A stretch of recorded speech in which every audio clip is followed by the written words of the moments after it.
Esta séptima semana nos trae nuevamente un tema que en realidad son dos, la coherencia y la cohesión.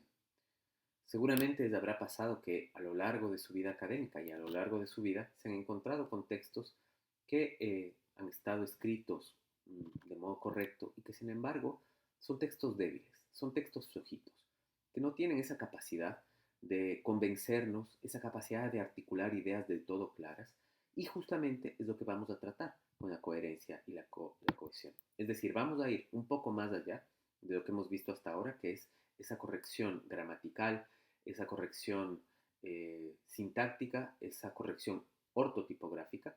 Y lo que vamos a intentar hacer ahora es pensar en cómo necesitamos de un principio organizador dentro de cada texto, que es el principio lógico. Ustedes seguramente, desempolvando estos apuntes de filosofía, recordarán que la lógica es la base de toda la filosofía. Es decir, una serie de postulados que van creando ideas, que van creando sentidos y que van creando esa noción de la racionalidad. Cuando vamos tejiendo un texto, valga la redundancia, porque ya hemos visto que el texto es un tejido, lo que vamos a intentar hacer precisamente es, además de escribir bien, ir hilvanando estas ideas de modo lógico.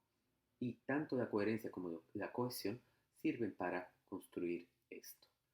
En cuanto a la coherencia, abordaremos dos puntos importantes. En primer lugar, la coherencia local, que tiene que ver más bien con la construcción micro que tiene el texto, es decir, cuando construimos un párrafo, por ejemplo, ese párrafo debe tener en sí mismo una unidad, en sí mismo tiene que ser lógico, y luego abordaremos, en segundo lugar, la coherencia global, que tiene que ver más bien con cómo el texto, todo el texto en su conjunto, tiene también una lógica.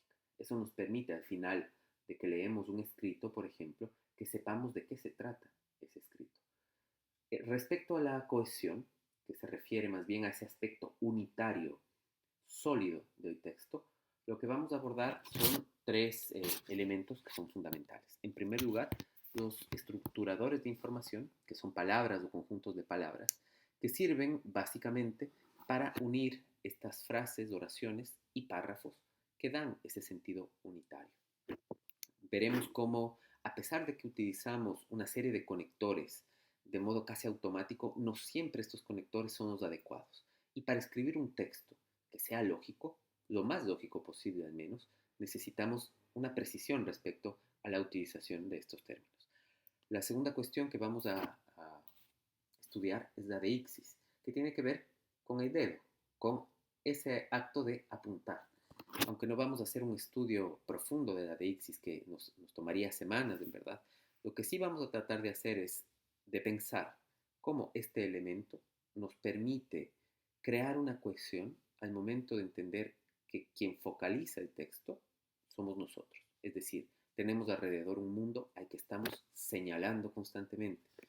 Y como tenemos que señalar con coherencia, con unidad, de alguna forma, va a ser esta deixis la que nos permita entender cómo crear textos más sólidos. Finalmente, la tercera parte será la de las repeticiones de estructura, porque ustedes piensen que, tal como les he dicho, queremos con un texto presentar ideas que además dentro del aspecto académico tenemos que ratificar con una serie de postulados, con una serie de hechos, con una serie de teorías, etcétera, etcétera. Y por tanto, lo que vamos a hacer en un texto, cualquiera que este sea, es repetir varias veces esa idea que estamos intentando comprobar o que estamos explicando. Sin embargo, hay repeticiones y repeticiones.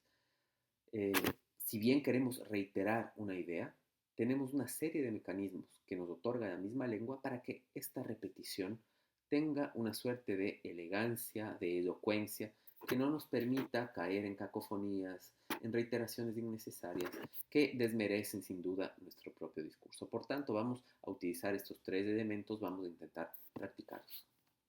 Dicho esto, ustedes ya saben que tienen el foro disponible, tienen también la práctica que tendrán que realizar y finalmente tienen el correo electrónico por si necesitan contactarme. Les deseo que tengan una buena semana y sobre todo que tengan una buena escritura coherente y cohesionada.